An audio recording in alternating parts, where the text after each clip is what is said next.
जय राधा माधव कुंज बिहारी।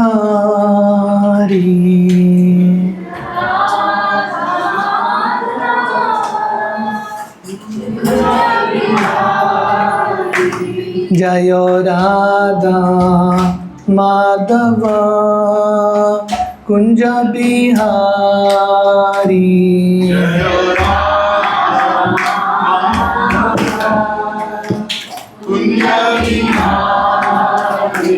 जय गोपी जन वल्लभा गिरिवरधारी।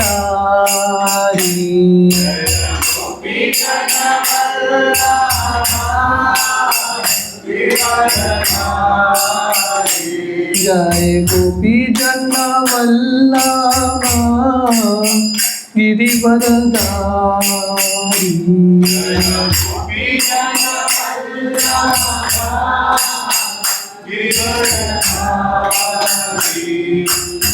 यशोदानंदन व्रज जनरंजन।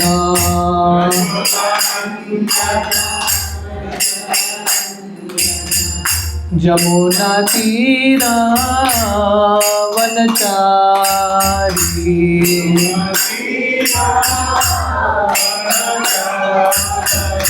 जमुना तीरा वनचारी।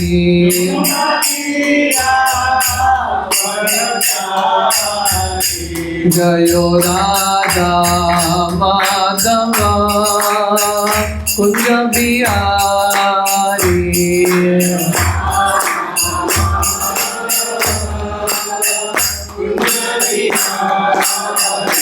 हरे कृष्णा कृष्णा कृष्णा हरे हरे। हरे राम राम राम हरे हरे। हरे कृष्णा कृष्णा कृष्णा हरे हरे। हरे राम राम राम हरे हरे। हरे कृष्णा कृष्णा कृष्णा हरे हरे। हरे राम राम राम हरे हरे। हरे कृष्णा कृष्णा कृष्णा हरे हरे। हरे राम राम राम हरे हरे। जय राधा गोपीनाथ राधा गोपीनाथ राधे।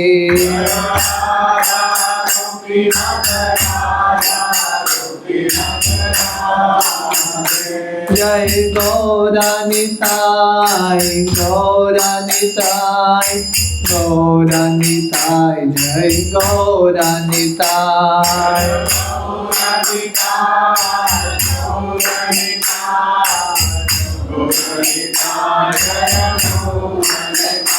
जय जय प्रभुपाद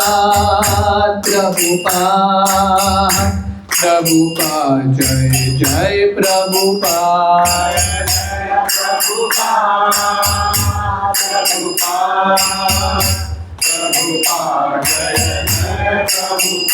निताय गौर हरि बोल हरि बोल हरि बोल। निताय गौर हरि बोल।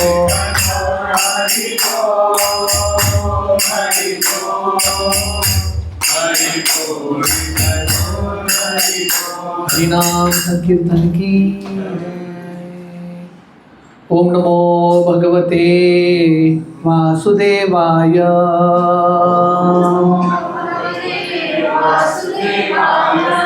ओम नमो भगवते वासुदेवाय।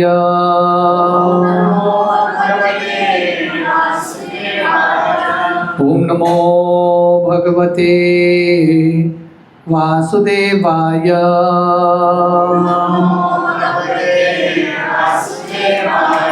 नारायणं नमस्कृत्य नरं चैव नरोत्तमं देवीं सरस्वतीं व्यासं ततो जायमुदीरये। नष्टप्रायेषु अभद्रेषु नित्यं भागवत सेवया भगवती उत्तमश्लोके भक्तिर्भवति नैष्टिकी। कृष्णाय वासुदेवाय देवकी नंदनाय च नंदगोपकुमाराय गोविंदाय नमो नमः। नमो पंकजनाभाय नमो पंकजमालिने नमो पंकजनेत्राय नमस्ते पंकजांग्रये। हरे कृष्णा। तो आप सबका बहुत बहुत स्वागत है हमारी वीकली सत्संग में। तो आज से हम कुछ करने वाले हैं। आज हम भगवद गीता के 18 अध्याय का एक ओवरव्यू देंगे चैप्टर बाय चैप्टर। तो आज हम प्रयास करेंगे चैप्टर 1 अध्याय 1 इसका ओवरव्यू समझाने के लिए। तो क्योंकि आज पहला सत्र है जहाँ पे हम भगवद गीता में एक्चुअली प्रवेश कर रहे हैं, you have to take care of the child also. So क्योंकि आज पहला सत्र है, हम थोड़ा बहुत गीता महात्म्य से भी श्रवण करने का प्रयास करेंगे। गीता महात्म्य आदि शंकराचार्य ने लिखा है भगवद गीता का महिमा। भगवद गीता क्यों महत्वपूर्ण है, कैसा पढ़ना है, पढ़ने से हमको क्या लाभ मिलेगा, संक्षिप्त में हम समझने का प्रयास करेंगे।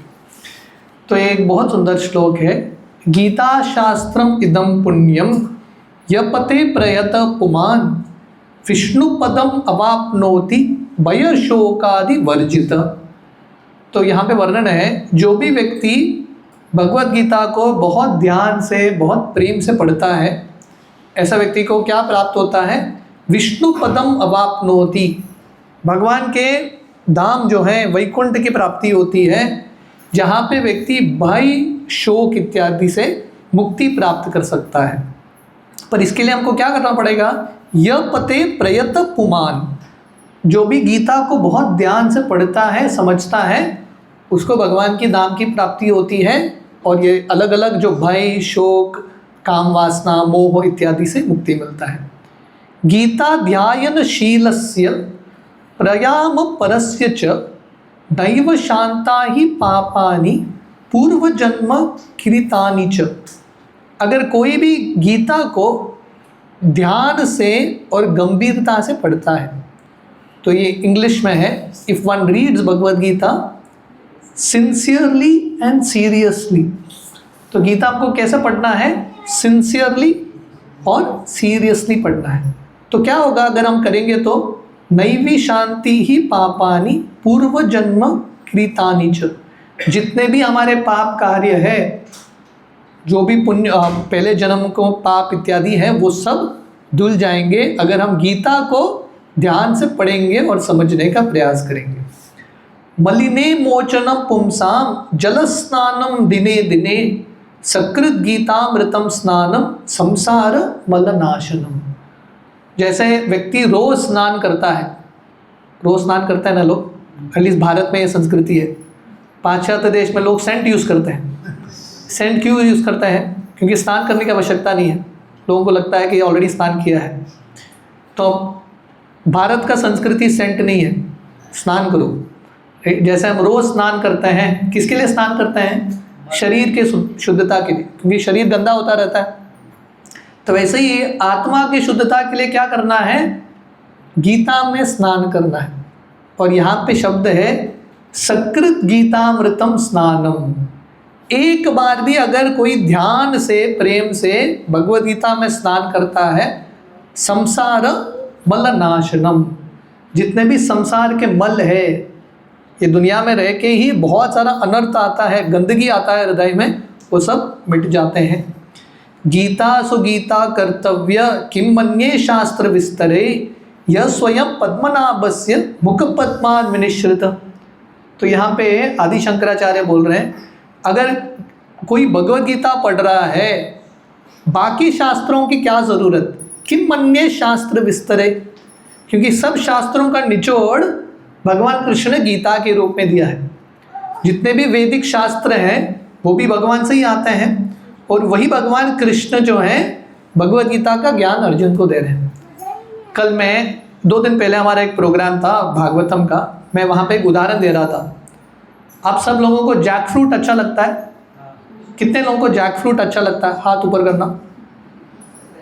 जैक फ्रूट खाना अच्छा लगता है ना? कितने लोगों को जैक फ्रूट काटना अच्छा लगता है? हाथ ऊपर करना।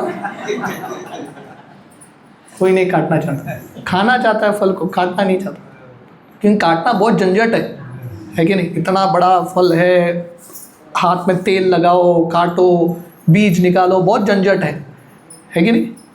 तो सब वैदिक शास्त्र एक बड़े जैक फ्रूट की तरह है, काटना, उसका फल निकालना, सार निकालना बहुत मुश्किल। भगवान कृष्ण ने क्या किया है, सब जैक फ्रूट को काट के जैक फ्रूट का सार जो है, फल बीज सब निकाल के, छिलका निकाल के गीता के रूप में हमको दिया है। तो इसलिए यहाँ पे वर्णन है, यह स्वयं पद्मनाभस्य मुख पद्मान विनिश्रित, भगवान कृष्ण के मुख से आता है। गंगा भगवान के चरण कमल से आती है, विष्णुपदी भगवद गीता भगवान के मुख से आता है। कितना महत्वपूर्ण बुक है। तो यहाँ पे वर्णन है, ये एक पुस्तक काफ़ी है। This one Gita is enough, this one book Bhagavad Gita is suffice because it is the essence of all scriptures. भारतामृत सर्वस्वम विष्णुभक्ता विनिश्रितम गीता गंगोदकम पित्वा पुनर्जन्म न विद्यते। जैसा व्यक्ति गंगा में स्नान करता है, सब पाप उसके मिट जाते हैं, वैसे ही व्यक्ति अगर भगवद गीता में स्नान करेगा रेगुलरली, तो क्या होगा, पुनर्जन्म न विद्यते, वापस ये दुनिया में आने की आवश्यकता नहीं। आप में से कितने लोगों को वापस आना है दुनिया में? बहुत कठिन दुनिया है कि नहीं? वापस दुनिया में आएंगे तो क्या होगा, मैं बोलता हूँ, फिर से स्कूल जाना पड़ेगा, फिर से ABCD सीखना पड़ेगा कि नहीं? मुझे ना, मैं अक्सर ये उदाहरण देता हूँ, मैं जब मेरा इंजीनियरिंग हो गया, मैं ब्रह्मचारी आश्रम में था, 1-2 साल मैंने काम किया, बाद में मैं ब्रह्मचारी आश्रम में था। एक दिन सुबह मैं योगासन कर रहा था, उसके बाद ना हम थोड़ा शवासन करते हैं ना, रेस्ट करते हैं, करते करते मैं सो गया, और सपने में मुझे एक ऐसा सपना आया। क्या सपना आया पता है? मुझे सपना आया कि मुझे इंजीनियरिंग एग्ज़ाम देना है। पसीना छूटने लगा मेरा, मैं उठ गया, बाद में मुझे समझ में आया, बाबा हो गया engineering. I was like feeling liberated. वापस ये दुनिया में आना मतलब फिर से स्कूल जाओ, फिर से कॉलेज जाओ, फिर से सबका सुनो, बॉस का, इसका उसका। इसलिए अगर हमको ये संसार से निकलना है तो क्या करना है, गीता गंगोदकम पित्वा, 2 चीज़, भगवद गीता और गंगा, ये दोनों का आश्रय लेंगे तो पुनर्जन्म न विद्यते। सर्वोपनिषदो गावो दुग्धा गोपाल नंदन पार्थो वत्स सुधीर भोक्ता दुग्धम गीतामृतम महत्। अगर सब उपनिषद एक गाय की तरह है, गाय का सार क्या है, दूध है कि नहीं? दूध निकालने के लिए कौन चाहिए, ग्वाला चाहिए। हर व्यक्ति निकाल नहीं सकता, थोड़ा एक्सपीरियंस चाहिए गाय से दूध निकालने के लिए। ग्वाला भी चाहिए और दूसरा भी एक व्यक्ति चाहिए। कौन चाहिए? बछड़ा भी चाहिए ना, बिना बछड़े के गाय दूध देगा? नहीं देगा। तो वैसे ही सब शास्त्र उपनिषद गाय की तरह है, और ये उपनिषद से, सब वेदों से दूध या सार कौन निकाल रहा है, कृष्ण। इसलिए भगवान का नाम है गोपाल नंदन, कृष्ण दूध निकाल रहे हैं। सिर्फ भगवान कृष्ण गायों से दूध नहीं निकालते हैं, सब शास्त्रों का निचोड़ भी निकालते हैं। और गाय से दूध निकालने के लिए एक बछड़ा भी चाहिए, एक माध्यम, जिसके वजह से मनुष्य समाज को दूध मिले। वो माध्यम है अर्जुन। पार्थो वत्स, अर्जुन वो एक वत्स है, बछड़े हैं जिनके माध्यम से हमको क्या मिल रहा है? दुग्धम गीतामृतम महत, भगवत गीता का दूध। जैसे हम रोज दूध पीते हैं, है कि नहीं, शरीर के स्वास्थ्य के लिए, तो ऐसे ही आत्मा का खुराक, आत्मा के स्वास्थ्य के लिए हमको क्या पीना है? Bhagavad Gita. Every day we should drink Bhagavad Gita. एकम शास्त्रम देवकी पुत्र गीतम, एको देवो देवकी पुत्र एव, एको मंत्रस्तस्य नामानि यानि, कर्मापि एकम तस्य देवस्य सेवा। शंकराचार्य बता रहे हैं एकम शास्त्रम देवकी पुत्र गीतम, एक ही शास्त्र काफ़ी है मनुष्य समाज के लिए है। वो कौन, क्या है? देवकी पुत्र गीतम, भगवान कृष्ण का भगवद गीता। एको देवो देवकी पुत्र एव, एक ही देव है सबके लिए, वो है कृष्ण जो देवकी के पुत्र है। एको मंत्रस्तस्य नामानि यानि, एक ही मंत्र है, वो है भगवान कृष्ण का नामों का उच्चारण। कर्मापि एकम तस्य देवस्य सेवा, और हर व्यक्ति का एक ही कार्य होना चाहिए। वो कार्य क्या है? भगवान का सेवा करना। One book, one God, one मंत्र, वन वर्क, बस एवरीथिंग रिवॉल्व्स अराउंड कृष्णा। तो ये मनुष्य समाज के लिए सार है। प्रभुपाद बताते हैं हर मनुष्य चाहता है कि यूनिटी हो, है कि नहीं? अगर मनुष्य समाज को यूनाइटेड रहना है तो केंद्र बिंदु भगवद गीता रखना पड़ेगा। तो ये इंट्रोडक्शन के साथ हम भगवद गीता का पहला अध्याय ओवरव्यू जल्दी से देखने का प्रयास करेंगे। तो गीता का पहला अध्याय है। गीता में कितने अध्याय हैं टोटल? 18 अध्याय, टोटल 18 चैप्टर्स। पहला अध्याय है, इसका इंग्लिश में शीर्षक है observing the armies on the battle field of Kurukshetra. Arjun जो है अपने आंखों से सैन्य का निरीक्षण कर रहे हैं। ये पहला अध्याय बेसिकली पूरे भगवद गीता का एक सेटिंग ऑफ द सीन जैसा है। हाँ, अभी भगवान कृष्ण क्या बोलने वाले हैं। संस्कृत में ये पहले अध्याय का नाम है अर्जुन विषाद योग। ये अध्याय में अर्जुन कंफ्यूज हो जाते हैं, बिविल्डर हो जाते हैं, उनको पता नहीं क्या करना है, युद्ध करना है कि नहीं करना है। पर क्योंकि ये परिस्थिति में वो भगवान का आश्रय लेते हैं, वो भी उनके लिए अच्छा बनता है, वो भी योग बन जाता है, क्योंकि वो कठिन परिस्थिति में भगवान का आश्रय लेते हैं। गीता का पहला अध्याय का पहला श्लोक, भगवद गीता जो सबसे इंपॉर्टेंट पुस्तक है मनुष्य समाज का, उसका पहला श्लोक कौन बोल रहे हैं? कृष्ण भगवान नहीं, कौन बोल रहे हैं? धृतराष्ट्र। ओपनिंग बैट्समैन धृतराष्ट्र है कि नहीं? ये पहला श्लोक है। धृतराष्ट्रवाच धर्म क्षेत्रे कुरुक्षेत्रे समवेतायुयुत्सवः मामक पांडवश्चैव किम कुर्वत संजय। हमारे आचार्य बताते हैं ये गीता का पहला श्लोक है और पहला शब्द है ध। धृतराष्ट्र या धर्म क्षेत्रे, ध first word of Gita is ध। गीता का लास्ट श्लोक, ये पहला श्लोक हो गया। गीता का लास्ट श्लोक क्या है?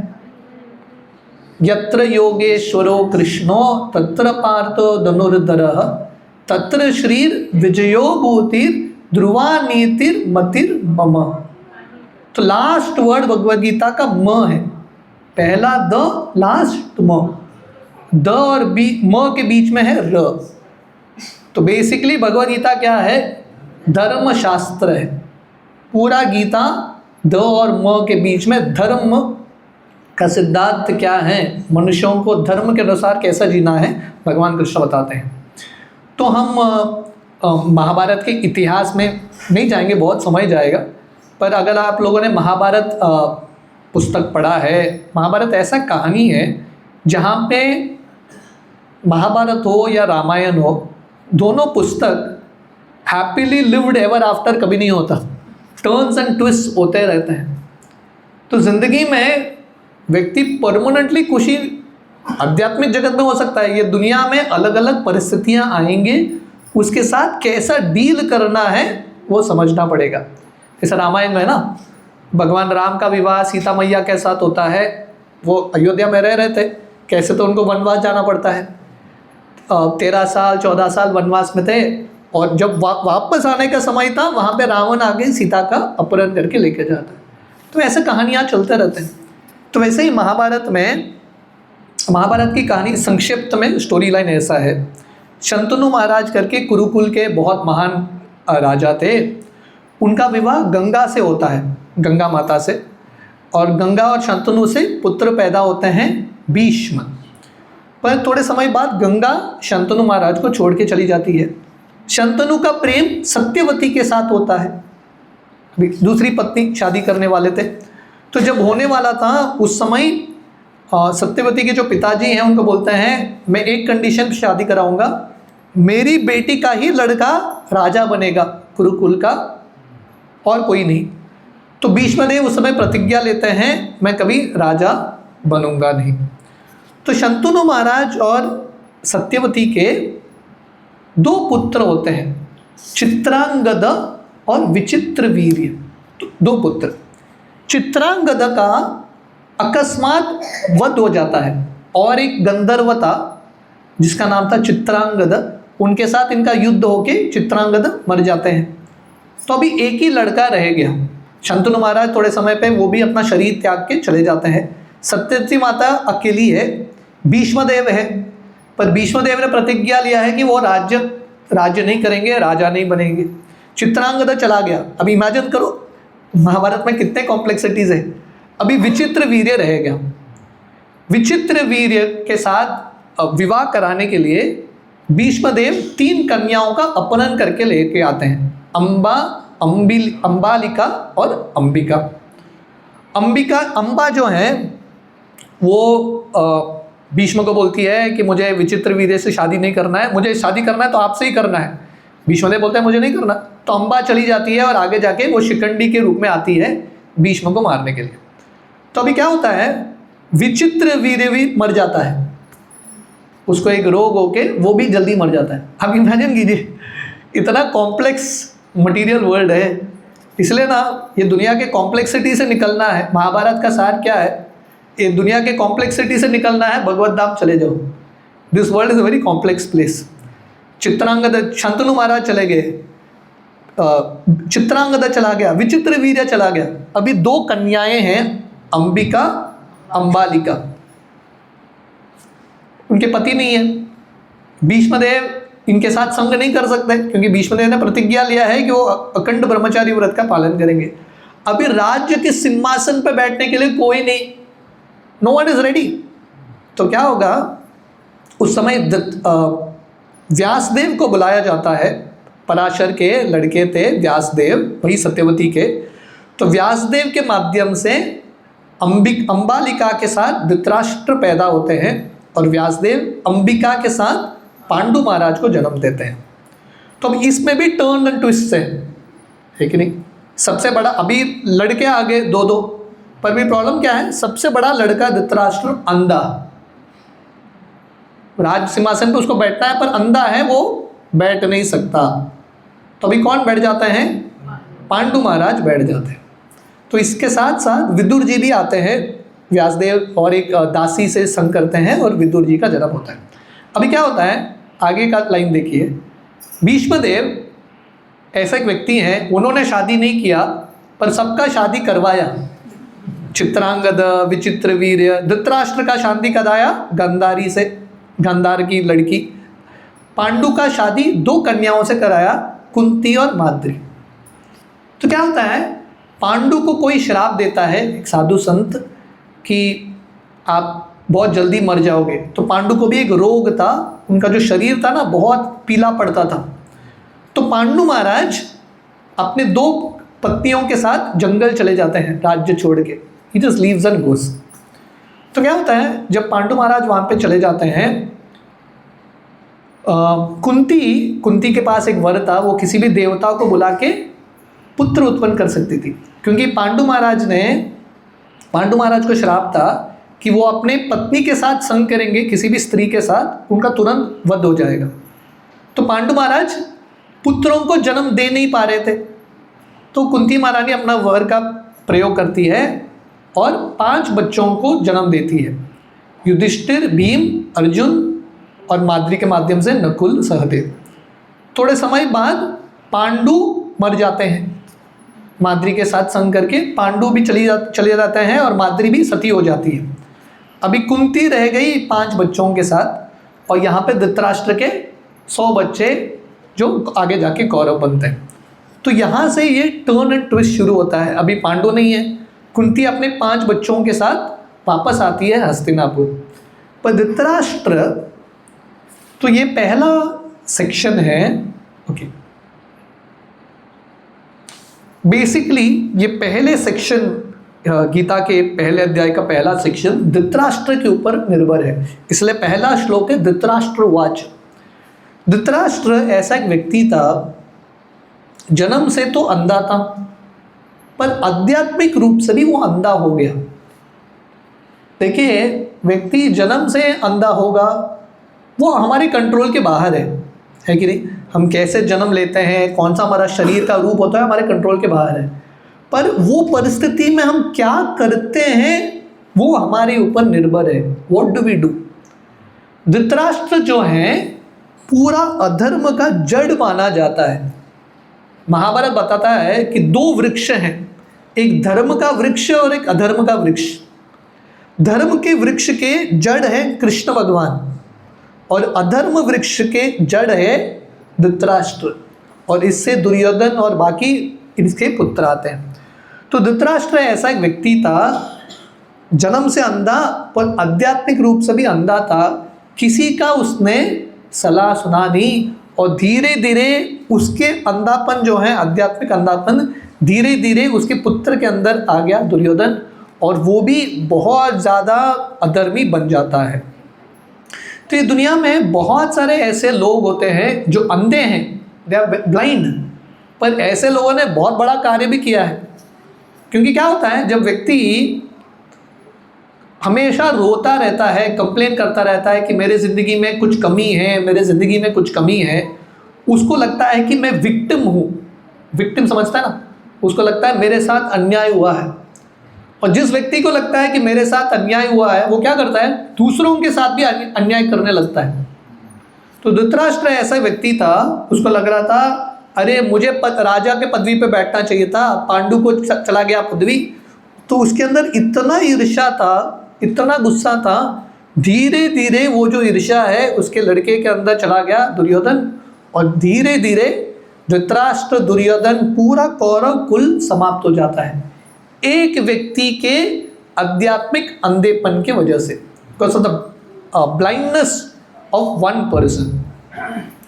तो लेसन हमारे लिए ये सीख है कि हम सबके ज़िंदगी में एम्बिशन तो होना चाहिए।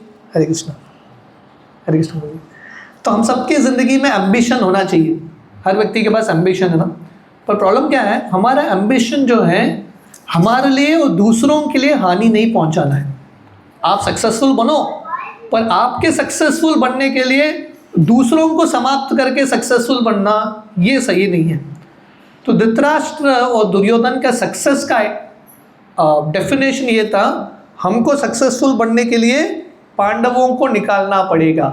तो तभी से, जब से कुंती अपने 5 बच्चों के साथ आती है हस्तिनापुर में, तभी से इनके साथ प्लानिंग होने लगता है, कॉन्स्पिरेसी होने लगता है, इनको मारने का अलग अलग प्रयास करते हैं। तो धृतराष्ट्र के साइलेंस, स्पेशली जब वो द्यूत क्रीड़ा हो रहा था ना, गैम्बलिंग मैच, और द्रौपदी को दाव पे रखा गया, धृतराष्ट्र देख रहा है कि उसके पुत्र धीरे धीरे और अधर्मी बन रहे हैं। पर धृतराष्ट्र ऐसा एक पिता था जिसने मुंह खोला नहीं। जब सामने कोई गलती कर रहा है और आपका उत्तरदायित्व है उसको करेक्ट करना, आप मुंह खोल के उसको करेक्ट नहीं करते, आप भी वो गलती के भाग बनते हो। Understanding the point? So silence answer नहीं है। आप पॉजिटिव डायरेक्शन में हो या नेगेटिव डायरेक्शन में हो, आप चुपचाप हो मतलब किसी को तो सपोर्ट कर रहे हो। You can't be silent in life, किसी ना किसी का साइड लेना ही पड़ेगा। तो धृतराष्ट्र चुप रहता है, जब ज़रूरत है तब दुर्योधन को डांटता नहीं, करेक्ट नहीं करता।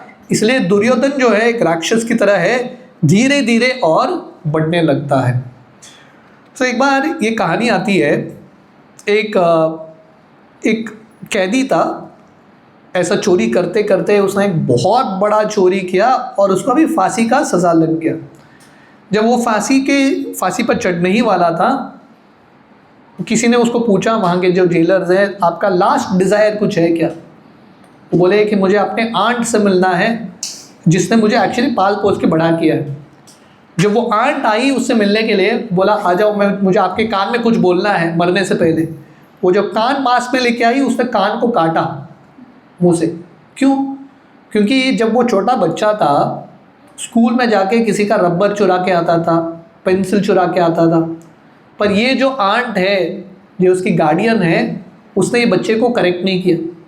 तो धीरे धीरे इसका चोरी का आदत और बढ़ने लगता है, बड़ा बड़ा चीज़ चोरी करने लगता है, और ऐसा एक परिस्थिति पे आ गया, अभी उसको फांसी चढ़ाया जा रहा है। तो इसका रिस्पॉन्सिबिलिटी कौन लेगा? ये जो आंट है, जिसने सही समय पे इसको करेक्ट नहीं किया। तो ऐसे ही दुर्योधन तो विलन है, पर दुर्योधन को विलन बनाने वाला धृतराष्ट्र है। He is the one who made Duryodhana a villain. तो बहुत इम्पॉर्टेंट है कि जो लीडर्स हैं, हर व्यक्ति, माता पिता, हर व्यक्ति एक लीडर है। लीडर का रिस्पॉन्सिबिलिटी है अपने पे जो निर्भर है उनको ट्रेन कराना, सही वैल्यू सिस्टम में, सही थिंकिंग में, सही सोच विचार में ट्रेन कराना लीडर्स का कर्तव्य है। जब लीडर्स ही सही नहीं होते, माता पिता ही सही नहीं होते, बच्चों के अंदर भी सही संस्कार नहीं आते। तो जब पांडवों को बार बार मारने का प्रयास किया जाता है, बचपन से ही कुंती महारानी और पांडव सब मिलके क्या करते हैं? भगवान कृष्ण का आश्रय लेते हैं। तो पांडवों से हम एक सीख सकते हैं, सबसे इम्पॉर्टेंट, भगवान कृष्ण का आश्रय लेना। तो हम सबकी ज़िंदगी में भी अलग अलग परिस्थितियाँ होते हैं, है कि नहीं? पांडवों के लिए कौरव थे, दुर्योधन थे, जो उनके लिए दुश्मन है। हम सबके ज़िंदगी में कोई ना कोई विलन है, या कोई नहीं है तो हमारा मन है, बुद्धि है, समथिंग और द अदर। तो ये सब अलग अलग परिस्थिति से हमको बचना है, तो हमको किसका आश्रय लेना है? कृष्ण का आश्रय लेना है। दे टुक शेल्टर ऑफ कृष्णा। और भगवान कृष्ण, तो क्या होता है, ये महाभारत में, थोड़ा बहुत महाभारत का इतिहास बता रहा हूँ। तो जब बार बार इनको मारने का प्रयास किया जाता है और फाइनली वो द्यूत क्रीड़ा होता है, जहाँ पे इनको 13 साल वनवास भेजा जाता है। तो पांडव 13 साल वनवास जाते हैं।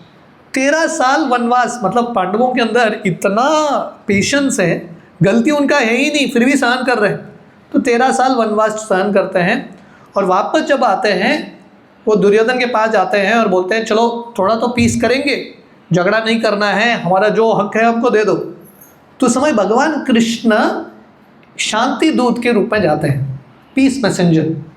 और भगवान कृष्ण वहाँ पे जाके बोलते हैं, देखो युद्ध नहीं करना है, आप क्या करो, पांडवों को 5 गांव दे दो बस।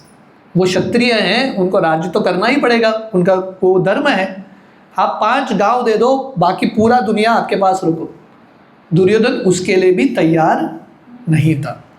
तो जब ऐसा एक परिस्थिति आता है, फाइनली युद्ध हो जाता है।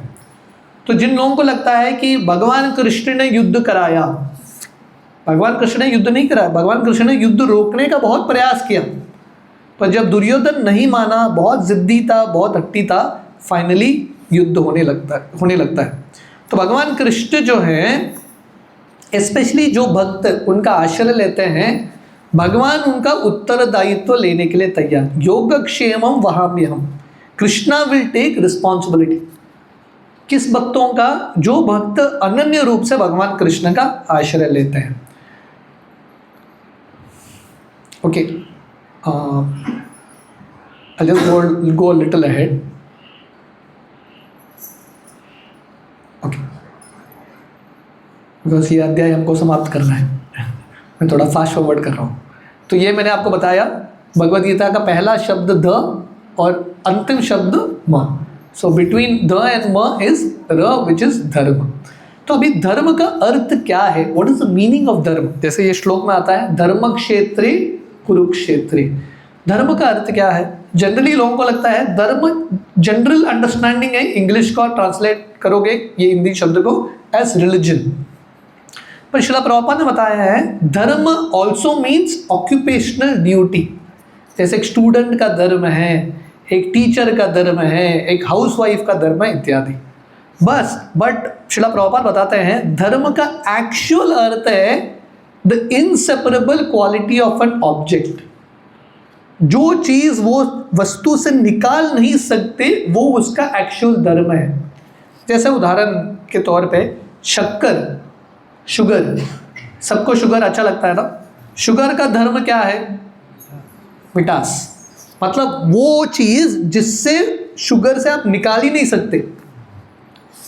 ऐसा कुछ शुगर हो सकता है जो मीठा नहीं है। शुगर मतलब मीठापन, वो इट इज मैरिड टुगेदर, जिससे आप उसको अलग कर ही नहीं सकते। तो वैसे ही जो सॉल्ट है, सॉल्ट का धर्म है सॉल्टीनेस, या जो मिर्ची है तीखापन, उसका धर्म है। तो वैसे ही आत्मा का धर्म क्या है ये भगवद गीता बताता है। और हमारा धर्म क्या है? भगवान का सेवा करना। जीवेर स्वरूप होई कृष्णेर नित्यदास। तो ये श्लोक में हमने धर्म का अंडरस्टैंडिंग देखा। धर्म क्षेत्र, थोड़ा बहुत धृतराष्ट्र के बारे में हमने देखा। धृतराष्ट्र वाच धर्म क्षेत्रे कुरुक्षेत्रे। तो ये जो युद्ध है, धर्म युद्ध महाभारत का, कहाँ पे हो रहा है? कुरुक्षेत्र में हो रहा है। बहुत सारे लोग, उनको लगता है जब वो ये श्लोक पढ़ते हैं ना, लोग ये श्लोक को कैसे इंटरप्रेट करते हैं? वो बोलते हैं कुरुक्षेत्र हमारा शरीर है। हाँ, पंच पांडव जो है हमारे 5 इंद्रिय है। आप लोगों ने सुना होगा, पांडव हमारे 5 इंद्रिय हैं। ये कुरुक्षेत्र हमारा शरीर है, कृष्ण मन है, 100 कौरव हमारे अलग अलग शत्रु हैं इत्यादि।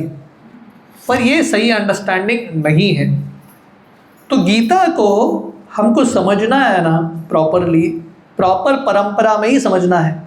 हम अपना तोड़ मोड़ के हम कुछ अर्थ निकालेंगे, सुनने में अच्छा लगेगा, पर ये सही अर्थ नहीं है।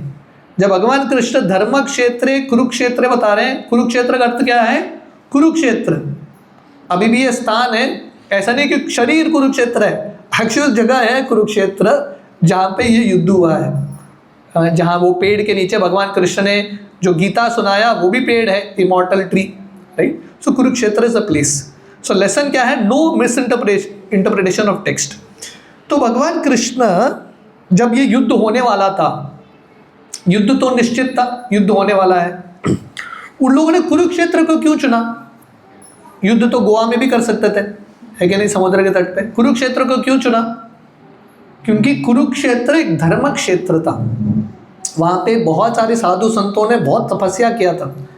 और कुरुक्षेत्र में एक कुरु राजा थे, यही कुरुकुल के पूर्वज, उन्होंने बहुत तपस्या करके एक वर प्राप्त किया था। क्या वर था पता है? जो भी कुरुक्षेत्र में मरेगा वो स्वर्ग की प्राप्ति करेगा। तो इसलिए युद्ध करने के लिए भी कुरुक्षेत्र चुना, क्योंकि युद्ध में तो लोग मरने ही वाले हैं, है कि नहीं, और मरेंगे भी तो एक ऊंचे गति की प्राप्ति करेंगे। तो देखिए, युद्ध में भी, जगह चुनने में भी एक सेंसिटिविटी है, लोगों के कल्याण के बारे में सोच रहे हैं। इसलिए ये जो युद्ध है एक धर्म युद्ध माना जाता है। धर्म के सिद्धांत के अनुसार धर्म के लिए और धर्म भूमि पे ही ये युद्ध होता है, राइट। श्रील प्रभुपाद ये श्लोक के तात्पर्य बताते हैं। प्रभुपाद एक उदाहरण देते हैं। जैसे एक फील्ड होता है ना, क्षेत्र का अर्थ क्या है? फील्ड। जैसे एक राइस का फील्ड है, चावल का खेती है, उसको क्षेत्र बोलते हैं। चावल का क्षेत्र है, खेती। तो क्या होता है, जब कोई चावल उगाता है, चावल उगाते उगाते अलग अलग घास फूस इत्यादि आता है ना, वीड्स बोलते हैं उसको, वो भी आते हैं, क्योंकि नेचुरल है। आप पानी डालोगे, सिंचन करोगे तो वो भी आएंगे। पर अगर कोई माली होगा, एक गार्डनर होगा, तो गार्डनर क्या करेगा? वीड्स को निकाल देगा, है कि नहीं। तो ये उदाहरण क्यों देते हैं श्रील प्रभुपाद? ये धर्म क्षेत्र है। जैसे चावल के क्षेत्र में चावल उगता है, खेती होती है, यह धर्म क्षेत्र है। उगने वाला क्या है? धर्म का फसल उगने वाला है। ये धर्म के फसल कौन है? पंच पांडव, है कि नहीं। पर यहाँ पे बहुत सारी अलग अलग घास फूस भी है, अलग अलग वीड्स भी है, अनर्थ बोलते हैं इसको। वो कौन है? ये कौरव, है कि नहीं। तो अभी एक धर्म क्षेत्र में ये घास असली फसल भी है, पांडव जो धर्म के मार्ग में है, और ये अधर्मी लोग भी है।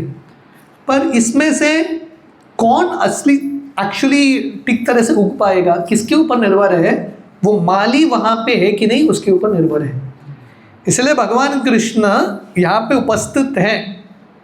कृष्ण क्या कर रहे हैं?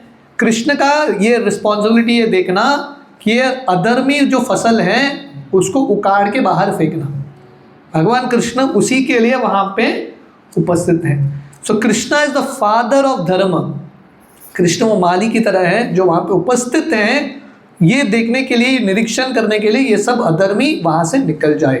The weed of adharma is plucked out. जड़ से भगवान कृष्ण ये अधर्म के फसल को उखाड़ के फेंकना चाहते हैं।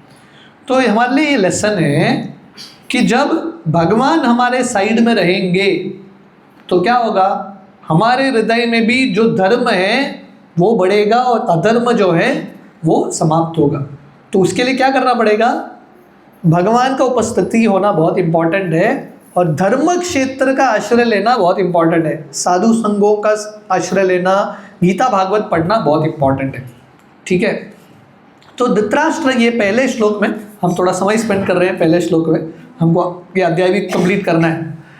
तो ये पहले श्लोक में धृतराष्ट्र क्या पूछ रहा है पता है? धृतराष्ट्र संजय कौन है? धृतराष्ट्र का सेक्रेटरी। धृतराष्ट्र अंधा था, है कि नहीं? वो युद्ध भूमि में जा नहीं पाया, पर कुरुक्षेत्र में बैठे बैठे उसको हस्तिनापुर में बैठे बैठे उसको कमेंट्री मिल रहा था। संजय जो हैं वो पूरा बता रहे थे क्या क्या हो रहा है। तो धृतराष्ट्र क्या पूछ रहा है? ये कुरुक्षेत्र धर्म क्षेत्र में मेरे पुत्र और पांडु के पुत्र आने के बाद क्या कर रहे हैं? धृतराष्ट्र का प्रश्न क्या है? मेरे पुत्र और पांडु के पुत्र युद्ध भूमि में क्या कर रहे हैं? अभी कोई युद्ध भूमि में जाएगा, किसके लिए जाएगा? चाय पीने के लिए थोड़ी ना जा रहा है, युद्ध करने के लिए जा रहा है। तो ऐसा लगता है कि मूर्खता वाला प्रश्न है, पर ये मूर्खता वाला प्रश्न नहीं है, क्रूरता वाला प्रश्न है। धृतराष्ट्र ये प्रश्न क्यों पूछ रहा है? धृतराष्ट्र का ये जानना चाहता है धर्म क्षेत्र, क्योंकि धर्म ज़्यादा प्रभाव है वहाँ पे मेरे बच्चों ने मन तो चेंज नहीं किया, क्योंकि क्षेत्र का प्रभाव होता है। तो धृतराष्ट्र जानना चाहता है कि मेरे बच्चे दुर्योधन वहाँ पे जाके धर्मी तो नहीं बन गए, मन तो उनका चेंज नहीं हुआ। तो इतना क्रूर व्यक्ति है, उसको पता है दिल से, हृदय से कि उसके पुत्र मरने वाले हैं, फिर भी वो चाहता है कि धर्म के मार्ग पे नहीं चले, अधर्म के मार्ग पे ही चले। जब ये गैम्बलिंग मैच हो रहा था ना, धृतराष्ट्र का क्रूरता, उसका कनिंगनेस इतना था। जब गैम्बलिंग मैच हो रहा था द्यूतक्रीड़ा, धृतराष्ट्र भी वहाँ पे बैठा था। पांडवों ने एक के बाद दूसरा दाव पे लगा दिया, सब हारते गए, क्योंकि पांडव जब करने में एक्सपर्ट है, गैम्बलिंग में तो एक्सपर्ट नहीं, डाइस गेम उनको आता नहीं है कि नहीं? एक के बाद एक हारते गए। फाइनली इन लोगों ने फोर्स किया कि द्रौपदी को दाव पे लगाओ। द्रौपदी को जब दाव पे लगाया और शकुनी ने जब पासा फेंका, धृतराष्ट्र अंधा है, इतना एक्साइटमेंट है उसको, द्रौपदी हम जीते कि नहीं, हम जीते कि नहीं, वो चिल्ला रहा है। मतलब इतना क्रूर व्यक्ति है, वो चाहता है कि द्रौपदी कौरवों के पास आए, दुर्योधन के पास आए। ये धृतराष्ट्र का मेंटालिटी है, बूढ़ा व्यक्ति पर मन में इतना अहंकार, इतना काम वासना।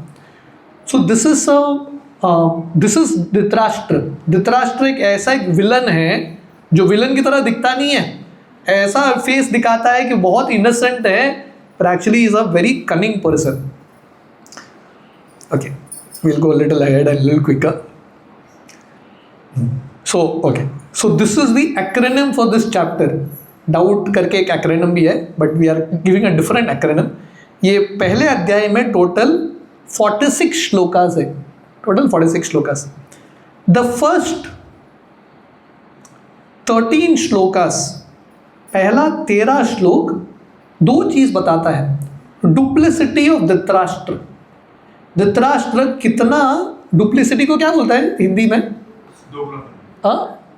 डोकलापन, या क्या डबल बिहेवियर धृतराष्ट्र, यहाँ पे डबल बिहेवियर है ना, वो कुछ पूछ रहा है पर मन में कुछ और है, राइट, डुप्लिसिटी, बहुत डबल माइंडेड व्यक्ति है धृतराष्ट्र। हमने धृतराष्ट्र का थोड़ा बहुत माइंडसेट स्टडी किया। दूसरा चीज़ है दुर्योधन का डिप्लोमेसी, लड़का जैसा पिताजी वैसा ही लड़का। तो दुर्योधन भी ऐसा एक पॉलिटिशियन था, अपना काम करवाने के लिए कुछ भी करने के लिए तैयार। This is the first section. So basically okay, let's see this slide. So total Bhagavad Gita में कितने श्लोक हैं? 700 श्लोकास इन भगवद गीता। धृतराष्ट्र ने एक श्लोक बोला, बाद में उसको बोलने को दिया ही नहीं उसका मुंह चुप करा दिया। संजय ने टोटल 41 श्लोकास बोला है, अर्जुन 84 श्लोकास, एंड लॉर्ड कृष्णा सबसे मैक्सिमम रन कृष्ण ने स्कोर किया है, 574 shlokas by Lord Krishna. Total कितना होता है? 700। नहीं होता है तो बाद में कैलकुलेट कर लेना होमवर्क है आप लोगों के लिए। तो टोटल 700 श्लोकास, ठीक है। तो अभी हमने धृतराष्ट्र का डुप्लिसिटी तो देखा, अभी दुर्योधन का डुप्लिसिटी, डिप्लोमेसी। तो we will not get into the shlokas in detail, पर दुर्योधन क्या करता है अगले श्लोक में वर्णन है, दृष्ट्वा तो पांडवानीकं व्यूतम दुर्योधनस्तदा आचार्यम उपसंगम्य राजा वचनम अब्रवीत। मैं 2-3 उदाहरण दूंगा यहाँ के श्लोकों से कि दुर्योधन कितना क्रूर एक पॉलिटिशियन था, एक डिप्लोमेट था। दुर्योधन क्या करता है, जब वो देखता है कि पांडवों ने अपने सेना को एक अरेंज किया है एक व्यू में, दुर्योधन भागता भागता कहाँ जाता है? अपने गुरु द्रोणाचार्य के पास जाता है। और द्रोणाचार्य के पास जाके क्या बोलता है दुर्योधन? दुर्योधन बोलता है, पश्चैताम पांडुपुत्राणाम आचार्यम महतिम चमुम व्यूढ़म द्रुपद पुत्रेण तव शिष्येन धीमता। I am trying to go through the slides a little quicker. तो क्या करता है, वो द्रोणाचार्य के पास जाता है और द्रोणाचार्य को क्या बोलता है? द्रोणाचार्य देखो, आपके शिष्य दृष्टिद्युम्न ने, द्रुपद के पुत्र ने कैसा अरेंज किया है व्यू को। ये क्यों बोलता है? क्योंकि ये कहानी इस प्रकार है, द्रोणाचार्य और द्रुपद महाराज दोनों शत्रु थे, क्रूर, बहुत पहले दोस्त थे, बाद में शत्रु बन जाते हैं। द्रुपद का लड़का था दृष्टद्युम्न। ये दृष्टद्युम्न का जन्म होता है द्रोणाचार्य को मारने के लिए। तो द्रुपद क्या करता है, वही दृष्टद्युम्न को द्रोणाचार्य के पास भेजते हैं शिक्षा प्राप्त करने के लिए। द्रोणाचार्य को पता है ये लड़का मुझे मारेगा, पर द्रोणाचार्य क्योंकि ब्राह्मण है उसको शिक्षा दे देते हैं। और वही दृष्टद्युम्न अभी पांडवों का कमांडर इन चीफ बन जाता है। तो दुर्योधन द्रुपद पुत्रेण करके ये शब्द बोलते हैं दृष्टद्युम्न को, क्यों? ये बताने के लिए द्रोणाचार्य को, देख आपने गलती किया। क्या गलती किया? दृष्टद्युम्न को ये ज्ञान दे के, अस्त्र शस्त्र का, वो ज्ञान का प्रयोग करके वो क्या कर रहा है, आपके विरुद्ध उसने ये सेना इकट्ठा किया है। तो दुर्योधन बोलना चाहता है फिर से वो गलती मत करना, ये युद्ध में आप पांडवों के तरफ आपका प्रेम दिखाएंगे तो फिर से हम हार मान लेंगे, हम सब हार जाएंगे, आप ये मूर्खता फिर से मत करना। तो दुर्योधन जो है ये शब्द द्रुपद पुत्रेण ये बोल के 2 चीज़ करा रहा है। एक तो वो याद दिला रहा है कि आपने वो गलती किया, फिर से ये गलती मत करना। दूसरा, वो दृष्टद्युम्न करके भी बोल सकता है, वो द्रुपद पुत्रेण क्यों बोलता है? क्योंकि द्रुपद और द्रोणाचार्य का एक शत्रुता था, वो शत्रुता को स्मरण कराने के लिए वो द्रुपद पुत्रेण बोलता है। तो Duryodhan is very clever diplomat, किसको कैसे अपने लिए प्रयोग करना है दुर्योधन को पता था। तो आगे वर्णन आता है, दुर्योधन जो है अपने सेना के बारे में, पांडवों की सेना के बारे में थोड़ा बताते हैं। और फाइनली दुर्योधन के मन में एक प्रश्न था, क्योंकि जब दुर्योधन द्रोणाचार्य के साथ बात कर रहा है ना, वहाँ पे पास में भीष्म, कर्ण सब खड़े हैं, है कि नहीं? तो दुर्योधन को लग रहा था कि मुझे सबको खुश करके रखना है, क्योंकि कौरवों के साइड में ऐसा एक प्रॉब्लम था, अलग अलग लोग दुर्योधन के लिए झगड़ा कर रहे थे, साथ में थे, पर उनका हृदय साथ में नहीं था, एक दूसरे के प्रति उनका शत्रुता था, जैसा कर्ण और भीष्म इनका जमता नहीं था, राइट, फिर भी दुर्योधन के लिए साथ में थे। तो दुर्योधन को डर क्या था, सबको खुश करके रखना है, क्योंकि कोई छोड़ के जाएगा तो दुर्योधन हार जाएगा। तो वहां पे एक श्लोक आता है, भवाम भीष्मश्च कर्णश्च कृपश्च समतिम जयः अश्वत्थामा विकर्णश्च सौमदत्तिस्तथैव च। दुर्योधन सोच रहा है किसका नाम पहले लो, क्योंकि अगर वो कर्ण का नाम पहले लेगा तो भीष्मदेव चले जाएंगे युद्ध छोड़ के, भीष्म का नाम पहले लेगा तो कर्ण को गुस्सा आएगा। तो सबको संतुष्ट करने के लिए दुर्योधन को बहुत एंग्जाइटी हो गया। तो क्या करता है, भवान भीष्मश्च कर्णश्च, पहला द्रोणाचार्य का नाम लेता है, क्योंकि द्रोणाचार्य ब्राह्मण है, उनको सम्मान करने से भीष्म को बुरा नहीं लगेगा। पहला द्रोणाचार्य का नाम लेता है भवाम, उसके बाद भीष्म, उसके बाद कर्ण। कर्ण का नाम लेना ही पड़ेगा, क्योंकि कर्ण का नाम ले लेंगे तो कर्ण छोड़ के चला जाएगा, उसको भी कुछ कर लेते हैं। और बाद में विकर्ण करके उसके एक भाई थे, उसका भी नाम लेते हैं। तो विकर्ण का नाम क्यों लेते हैं, क्योंकि विकर्ण, ये समझना इंपॉर्टेंट है, इससे आपको पता चलेगा कि दुर्योधन कितना दूर सोचता है, कितना बड़ा कनिंग व्यक्ति है, बहुत कैलकुलेटिव व्यक्ति है। विकर्ण दुर्योधन का भाई था, पर इसका नाम क्यों लेते हैं, उसके तो बहुत 99 ब्रदर्स थे। विकर्ण का नाम लेते हैं क्योंकि जब द्रौपदी का वस्त्रहरण हो रहा था, ये एक विकर्ण ने ऑब्जेक्ट किया था, ये सही नहीं है आप कर रहे हो। तो दुर्योधन इसका नाम लेता है ताकि विकर्ण वो पक्ष में न जाए, हमारे साइड से युद्ध करे, उसको भी संतुष्ट करने का प्रयास करता है। तो इस प्रकार दुर्योधन जो है, he is trying to satisfy everyone, हर व्यक्ति को संतुष्ट करने का प्रयास करते हैं। So this is the first section, will go little quickly. Duryodhana diplomacy हमने देखा, ठीक है, जहाँ पे दुर्योधन और धृतराष्ट्र के बारे में हमने देखा। सो नाउ इन टेक्स्ट 14, ये बहुत इंपॉर्टेंट श्लोक है, टेक्स्ट 14।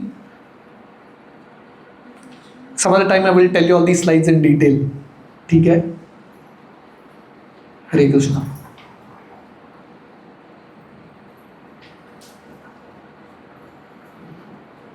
टेक्स्ट 14 ये बहुत इंपॉर्टेंट श्लोक है। Let me just come to that shloka.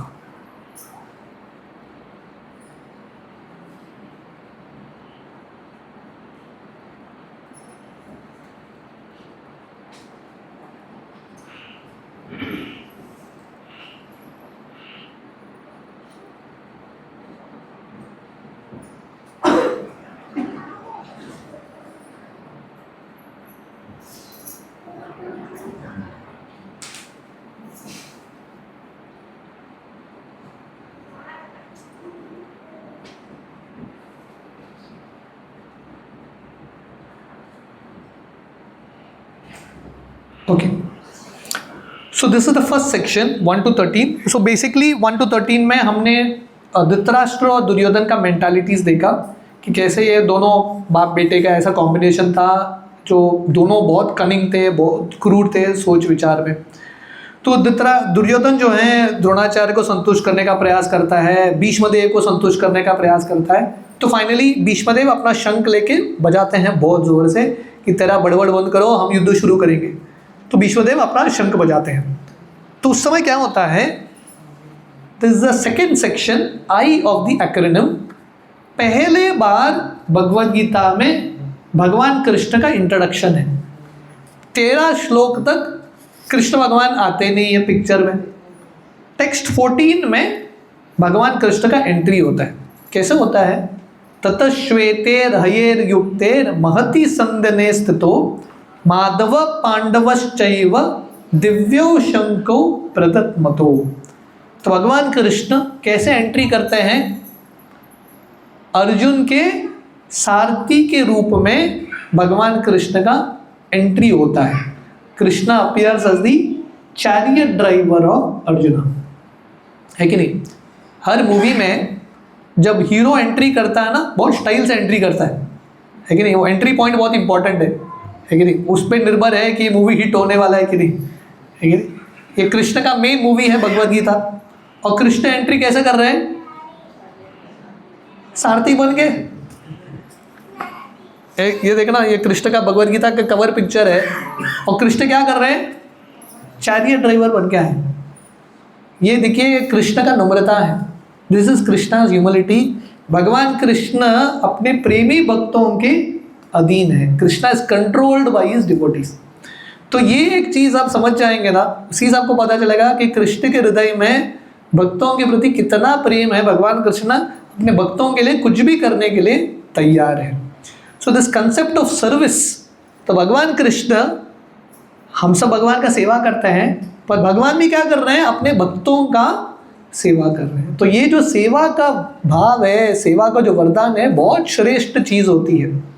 तो यहाँ पे वर्णन है, दोनों भगवान कृष्ण और अर्जुन अपने रथ पे सवार होके दोनों अपना शंख बजाते हैं, both of them play their conch shells। तो अभी in the third section is called science of Arjuna's victory 14 to 20। let me do this is the third section, जहां पे अर्जुन कैसे विजयी होने वाले हैं उसके अलग अलग चिन्ह हैं, और वर्स नंबर 14 to 20। तो अलग अलग चिन्ह क्या है, हम जल्दी समझने का प्रयास करेंगे, ठीक है। पहला चिन्ह है, भगवान कृष्ण अपना शंख बजाते हैं जिसका नाम है पांचजन्य, राइट। शंख भगवान कृष्ण का एक चिन्ह है, शंख चक्र गदा पद्म। ये शंख से भगवान बताना चाहते हैं कि अल्टीमेट विजयी भक्तों का ही होगा। तो भगवान कृष्ण शंख बजाते हैं। कौरवों के साइड में क्या होता है, जब भीष्मदेव ने शंख बजाया, सब लोग एक साथ अपना शंख बजाने लगते हैं, पर पांडवों के साइड में ऐसा नहीं होता। जब भगवान कृष्ण शंख बजा रहे थे, कोई और बजाता नहीं है। कृष्ण लंबे समय तक शंख बजाते हैं, बाद में कृष्ण रोक देते हैं, उसके बाद अर्जुन बजाता है। अर्जुन बजा के रोकने के बाद में युधिष्ठिर बजाते हैं, एक एक करके धीरे धीरे। तो उनको, पांडवों के साइड में हर व्यक्ति को भगवान के प्रति, वरिष्ठों के प्रति एक रिस्पेक्ट का भाव है।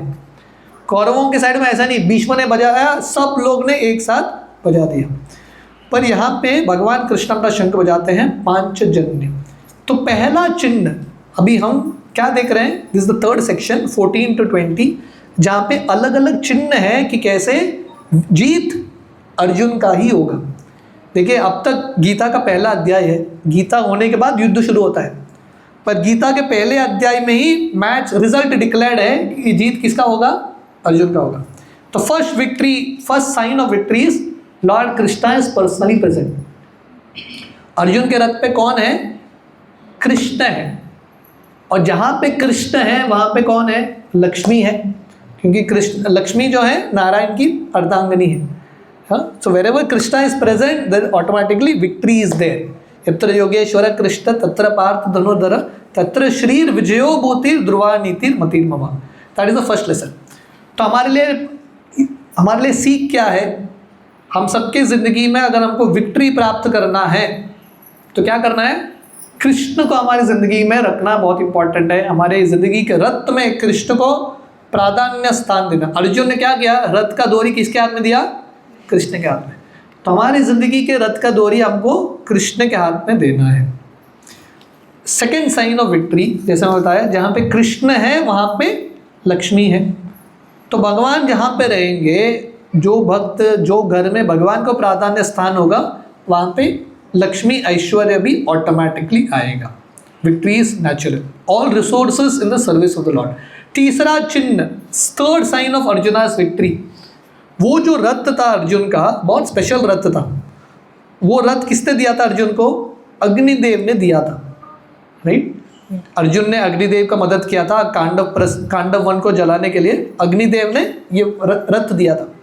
आप महाभारत का युद्ध पढ़ेंगे ना, हर योद्धा ने अलग अलग रथ चेंज किया था, क्योंकि रथ टूट जाता था किसी न किसी अस्त्र के प्रहार से। अर्जुन का एक ही रथ था जो 18 दिन अर्जुन ने चेंज नहीं किया। वेरी पावरफुल रथ। ये तीसरा साइन ऑफ विक्ट्री।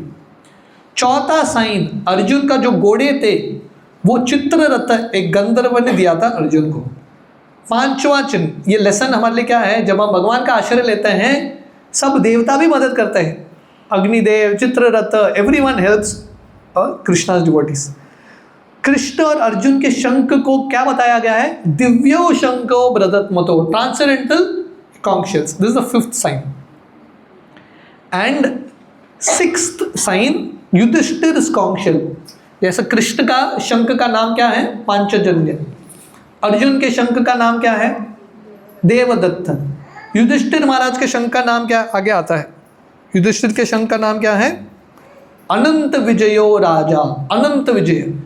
जहां पे युधिष्ठिर शंख बजाते हैं वहां पे विजय उनका होता ही है, क्योंकि उनके शंख का ही नाम है Anant Vijay. 7th very important sign, Arjun का के रथ के ऊपर झंडे में कौन बैठे थे? हनुमान जी। हनुमान जी का चित्र नहीं था, वो साक्षात हनुमान जी वहां पे बैठे थे। साक्षात हनुमान जी। वो हनुमान के वजह से राम को रावण के विरुद्ध युद्ध में जीत प्राप्त हुआ। वही हनुमान जी साक्षात अर्जुन के रथ पे बैठे हैं, सवार हैं।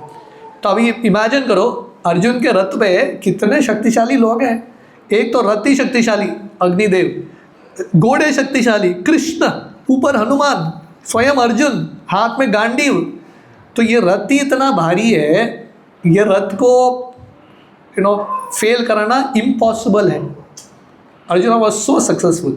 So these are the different science of Arjuna's victory. And then Sita Ram was personally present, है कि नहीं?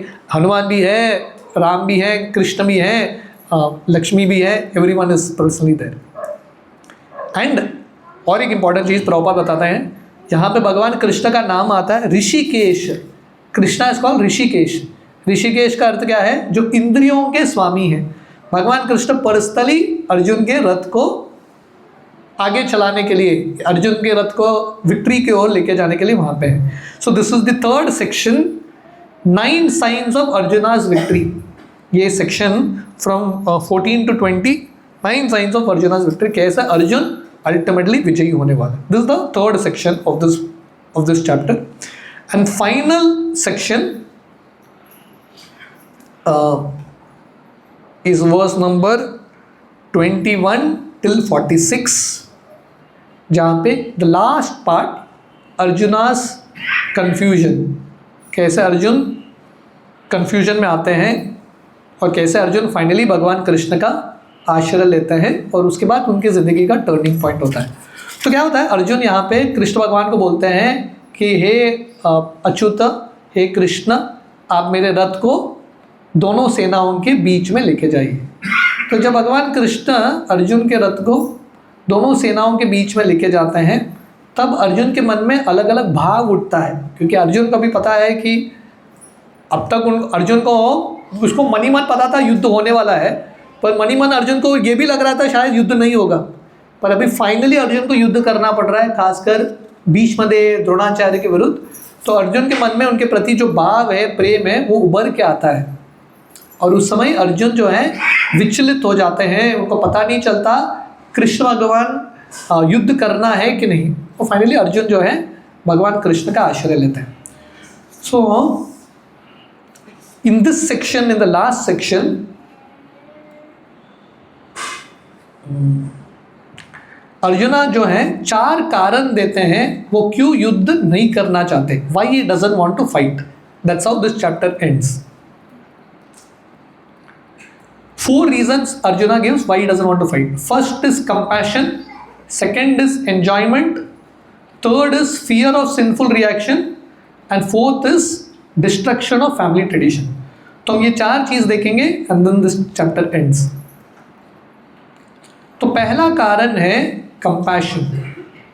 अर्जुन ये पहला कारण देता है ये सेक्शन में, वो क्यों युद्ध नहीं करना चाहते, क्योंकि अर्जुन को लग रहा है मेरे वजह से इतने सारे लोगों को मारना सही नहीं है। For me I don't want to kill so many people.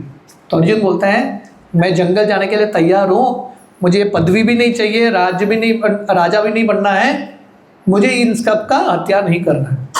तो श्रील प्रभुपाद समझाते हैं, देखिए अब तक भगवान कृष्ण ने गीता शुरू नहीं किया, पर प्रभुपाद बताते हैं अगर हमको गीता समझना है, स्पिरिचुअलिटी समझना है, तो ये हृदय में कंपैशन लाना बहुत इंपॉर्टेंट है। जिसके हृदय में कंपैशन है दूसरों के दर्द के प्रति, वही व्यक्ति स्पिरिचुअलिटी को समझ पाएगा। He is able to connect to spirituality. This is the first reason Arjuna gives compassion.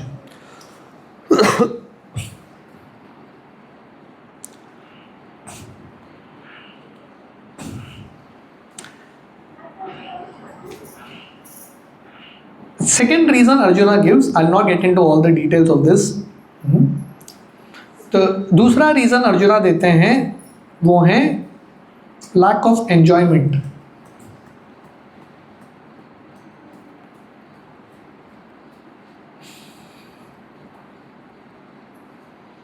Second reason is enjoyment. Arjuna को लगता है कि ये सब लोग मर जाएंगे, all these people will die, तो क्या होगा, अर्जुना किसके साथ एंजॉय करेंगे, है कि नहीं. आप इमेजिन करो, आप पूरे दुनिया के राजा हो, सब कुछ आपका है, पर पूरी दुनिया में आप अकेले ही हो, कोई आपके साथ नहीं है, एंजॉय कर पाओगे क्या, नहीं कर पाओगे, है कि नहीं. आप कुछ नया चीज़ खरीदते हो, नया ड्रेस खरीद लिया, है कि नहीं. नया ड्रेस खरीद के एक्चुअल आनंद किस पे आता है, पहन के जाके जब 10 लोग पूछेंगे बहुत अच्छे लग रहे हो, तब अच्छा लगता है ना, है कि नहीं. एंजॉय करने के लिए लोग तो चाहिए, 10 लोग जब पूछेंगे तभी आप एंजॉय कर सकते हो. तो अर्जुन का ये भाव था कि मैं राजा भी बन गया, मेरे सब रिश्तेदार मर गए, तो मैं किसके साथ एंजॉय करूंगा. This is the second reason he gives why he doesn't want to fight. यहाँ पे अर्जुन जो है ना, भगवान कृष्ण को संबोधित करते हैं गोविंद, किन्नो राजीन गोविंद, हे गोविंद ये राज लेके मैं क्या करूं. वो क्यों कृष्ण को गोविंद क्यों बोलते हैं, कि उनको लगता है कि कृष्ण भगवान को मेरी इच्छा को पूरा करना है. पर कृष्ण भगवान का नाम गोविंद है, इसका अर्थ क्या है, जब हम भगवान कृष्ण के इंद्रियों को संतुष्ट करेंगे तभी हम संतुष्ट बनेंगे. तो अर्जुन कृष्ण को गोविंद करके क्यों बुला रहे हैं, इनिशियली उनको लग रहा है कि कृष्ण का काम है, गोविंद का काम है मेरे इंद्रियों को संतुष्ट करना. पर पूरा गीता सुनने के बाद अर्जुन को समझ में आता है कि गोविंद का अर्थ क्या है, हमको कृष्ण के इंद्रियों को संतुष्ट करने का प्रयास करना है, उसी में हम एक्चुअली संतुष्ट बनेंगे. ठीक है. So this is the second reason. The third reason is fear of sinful reactions. तो अर्जुन को लग रहा है कि मैं इतने सारे लोगों को मारूंगा तो क्या होगा, इतना पाप चढ़ेगा, मुझे नरक में जाना पड़ेगा. So he doesn't want to fight. Arjun किसको माफ करना चाहते हैं, जिन्होंने उनके प्रति हिंसा किया है, जो एग्रेसर्स हैं, टेररिस्ट हैं, अर्जुन इन सबको भी माफ करने के लिए तैयार. तो वर्णन आता है 6 तरह के एग्रेसर्स हैं, 6 टाइप्स ऑफ एग्रेसर्स. 6 तरह के लोग जो हमारे प्रति हिंसा करते हैं, शास्त्रों के अनुसार इनको मारना ही उचित है, पर इन कौरवों ने अर्जुन पांडवों के प्रति ये 6 चीज़ किया है, फिर भी अर्जुन उनके हृदय में इतना करुणा है वो इनको माफ करने के लिए तैयार. अग्निदाह, जो व्यक्ति दूसरों के घर को जलाता है उनको एक्चुअली मार देना चाहिए. कौरवों ने पांडवों के घर को जलाया, जिंदा मारने का प्रयास किया, फिर भी अर्जुन इनको छोड़ने के लिए तैयार है. गरद, जो दूसरों को पॉइजन देते हैं, ये भी प्रयास किया भीम को पॉइजन खिलाने का, फिर भी अर्जुन इनको माफ करने के लिए तैयार. शस्त्र पानी, जो शस्त्रों के साथ अटैक करते हैं, ये भी हुआ है बहुत बार उनके साथ. धनपह, जो उनके धन को हरा के लेके जाते हैं. ये गैम्बलिंग मैच पूरा राज्य पांडवों का ही था, क्योंकि पांडु महाराज राजा थे, पांडु के बाद इनके पास ही आने वाला था. इनके पूरे राज्य को गैम्बलिंग करके, चीटिंग करके इनसे लेके गए. दूसरा क्षेत्र अपहरी, स्टीलिंग प्रॉपर्टी, ये भी उन्होंने कर दिया. एंड दर अपहरी, जो अपने पत्नी को, किसी के पत्नी को अपहरण करके लेके जाता है, उनको भी दंड देना उचित है. जैसे भगवान राम ने रावण को मार दिया, फिर भी अर्जुन, जो जिन लोगों ने द्रौपदी के प्रति इतना बड़ा अपराध किया है, अर्जुन अभी भी इनको माफ करने के लिए तैयार. So these are the 6 kinds of aggressors. So this is the third reason Arjuna gives why he doesn't want to fight. Third reason क्या है, fear of sinful reaction, compassion, enjoyment, fear of sinful reaction. And final fourth reason, destruction of family tradition. जैसा भी चल रहा है ना पितृपक्ष, पितृपक्ष में लोग श्राद्ध अर्पण करते हैं, पितरों के लिए प्रार्थना करते हैं. तो अर्जुन के मन में यह भाव था कि इतने सारे पुरुष मर जाएंगे, क्योंकि युद्धभूमि में सब पुरुष ही हैं, इतने सारे पुरुष हैं, इतने सारे वृद्ध लोग हैं, ये सब पुरुष मर जाएंगे तो स्त्रियों का रक्षा करने के लिए कोई रहेगा ही नहीं. स्त्रियों का ठीक तरह से रक्षा नहीं होगा तो उनका शोषण होगा, उनका शोषण होगा तो गलत पीढ़ी आएंगे तो पूरा समाज चला जाएगा। तो अर्जुन आगे के भविष्य के लिए भी वो युद्ध करना नहीं चाहते हैं, वो चाहते हैं कि फैमिली ट्रेडिशन जो है वरिष्ठ पुरुष बच के रहे ताकि फैमिली ट्रेडिशन कंटिन्यू हो सके। So these are 4 reasons Arjuna gives why he doesn't want to fight.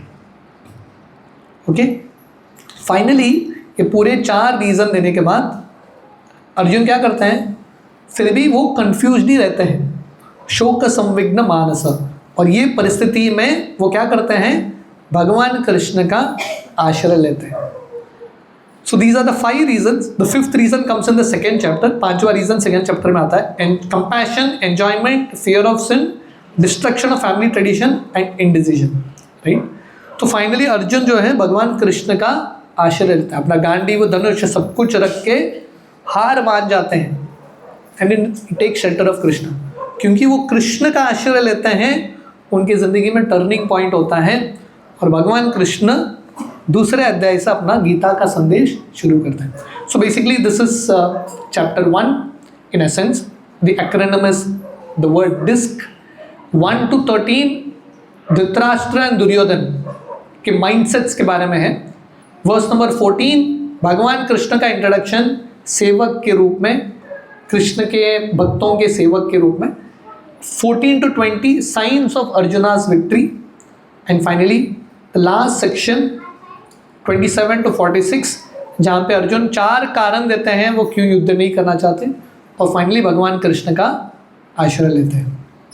So thank you very much. किसी का कुछ प्रश्न है इन चैप्टर 1? आप लोगों को समझ में आया?